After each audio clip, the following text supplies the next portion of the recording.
Je suis Bertin Peter Mbouanyangari, directeur de la circulation routière et des contrôles techniques.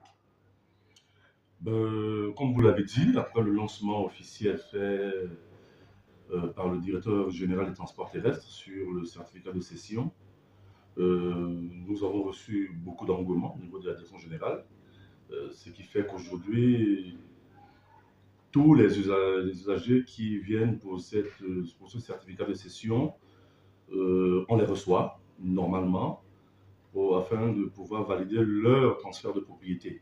Parce que nous avons une nouvelle dynamique, nous avons une nouvelle manière de faire avec le certificat de cession qui était fait dans les jours, sinon dans le passé, par les collectivités locales. Aujourd'hui, nous avons un certificat de cession qui fait le transfert de propriété entre un vendeur et un acheteur de véhicules. Donc, tous les usagers, aujourd'hui, passent à la Direction générale des transports terrestres.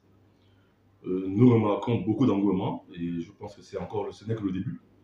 Et par la suite, nous sommes en train de mettre en place un système pour que le tout soit fluide, pour pouvoir recevoir les usagers dans les meilleures conditions.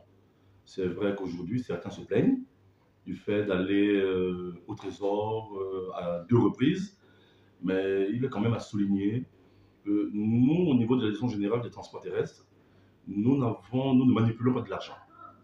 C'est pourquoi ce certificat, il n'est pas gratuit, comme d'abord à la mairie, parce qu'il est au coût de 15 000 francs, qui est directement déversé au trésor public. Et c'est à la sortie du paiement au trésor public que les usagers, automatiquement, viennent chez nous pour pouvoir s'approprier ce certificat de cession. Donc, nous ne manipulons pas de l'argent, nous ne manipulons pas des fonds publics. C'est pourquoi nous envoyons directement au trésor public tout usager qui nécessite avoir un certificat de cession, de s'acquitter d'abord des frais de ce certificat et par la suite, dès que le dossier est validé, il peut, après cela, cette procédure, aller maintenant faire la procédure de pouvoir immatriculer son véhicule. Et c'est là où il parle de 2 fois aller au trésor. Oui, mais je pense que si le cas était le même au niveau des mairies, on est dans les mêmes conditions. Dans les mêmes conditions parce que aujourd'hui, il faut gérer l'argent public. Et le seul organe habilité à gérer l'argent public, c'est le trésor public. Donc nous envoyons les usagers au trésor pour pouvoir s'acquitter de ce droit. Vous savez, à toute activité, on peut démarrer sur un patinage. Et après, quand la machine est huilée, tout va pour le mieux. Aujourd'hui, sur 130 certificats délivrés, j'ai à peu près un retour d'une quarantaine. Ça veut dire ce que ça veut dire, parce qu'aujourd'hui, on laisse la possibilité à l'usager de récupérer le certificat, d'aller vers vendeurs et acheteurs, si ce ne sont pas les éléments qui sont sur place, d'aller faire signer au vendeur ou à l'acheteur et de nous le ramener par la suite pour pouvoir le légaliser. L'engouement est fort. On peut dire l'engouement est fort parce que tout le monde veut vendre son véhicule. Et on ne peut pas ne pas les recevoir. On ne peut pas arrêter la procédure de légalisation ou de cession d'un véhicule. Donc l'engouement est fort, nous les recevons, quand bien même les gens se plaignent de certains couacs, mais nous y remédions. Au fur et à mesure, c'est expérimental.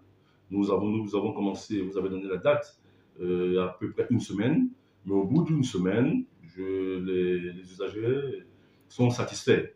Parce que quand je fais le tour, plus ou moins, nous avons plus de 110% de personnes satisfaites. Le ministère des Transports, par le biais de sa direction générale des transports terrestres, est chargé notamment de la mise en œuvre de la politique des transports. Et cette politique qui va déjà du fait de la délivrance de certains actes.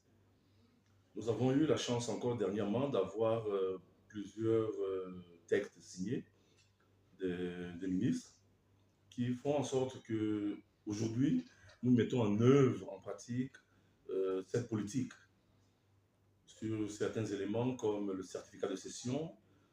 Pas seulement ça, nous avons eu aussi dernièrement la mise en œuvre d'autres textes qui vont des vendeurs de véhicules, des vendeurs de pièces détachées et tout le reste. Donc tous ces textes mis sur la table vont faire en sorte que la Direction générale des transports terrestres puisse aller sur le terrain et mettre en œuvre cette politique de transport proprement dite. En ce qui concerne particulièrement le certificat de cession, qui était fait antérieurement par les collectivités locales, nous, le cadre réglementaire nous l'autorise, demande au ministère des Transports de pouvoir récupérer ses prérogatives. Et c'est ce qui est fait aujourd'hui. Le ministère des Transports, qui est chargé de cette politique de transport et qui gère tout ce qui est parc automobile, avec toute transaction de véhicules, de pouvoir valider cet acte.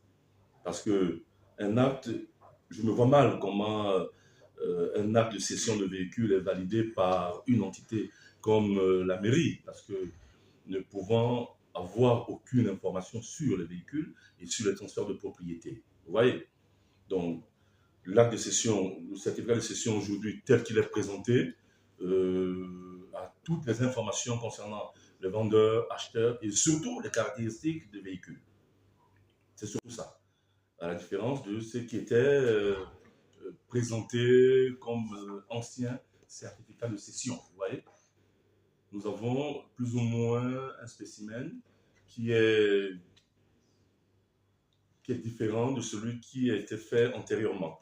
Donc aujourd'hui, cet acte que déjà plusieurs personnes apprécient, parce que étant sur place et étant celui qui les valide, nous avons tous les usagers qui l'apprécient, mis à part le fait que chacun essaie de se plaint un peu sur la procédure qui est plus ou moins lente, comme ils décrivent, mais la machine est en train d'être huilée et nous mettons en place des procédures qui feront en sorte que tout aille pour le mieux et assez rapidement. Aujourd'hui, nous sommes tous plongés, toute l'administration, en particulier le transport, nous sommes tous plongés dans le projet digitalisation initié par le chef de l'État. Ce projet de digitalisation n'épargne aucun secteur, aucune activité et aucun document. Aujourd'hui, nous avons ce certificat de cession qui est fait et qui est numérisé. Aujourd'hui, ce certificat de cession fera place sûrement avec le temps à un document plus simple et plus petit, sous le format ID1 avec le temps, parce que la numérisation aujourd'hui s'est implantée au sein de la Direction générale des transports terrestres. Et nous remercions encore les plus hautes autorités, en tête desquelles le chef de l'État, pour ce projet qui est autant gigantesque au sein de la Ve République. Et ce projet dont tout le monde tient fort, parce que le projet de digitalisation épargne beaucoup d'entraves à la loi et beaucoup de malversations, parce que tout document qui sera dorénavant digitalisé pourra être suivi et bien encadré. Ce qui fait qu'aujourd'hui, tous les documents au sein même de la Direction générale des transports terrestres qui sont en train d'être numérisés feront l'objet d'une meilleure gestion et de moins de trafic.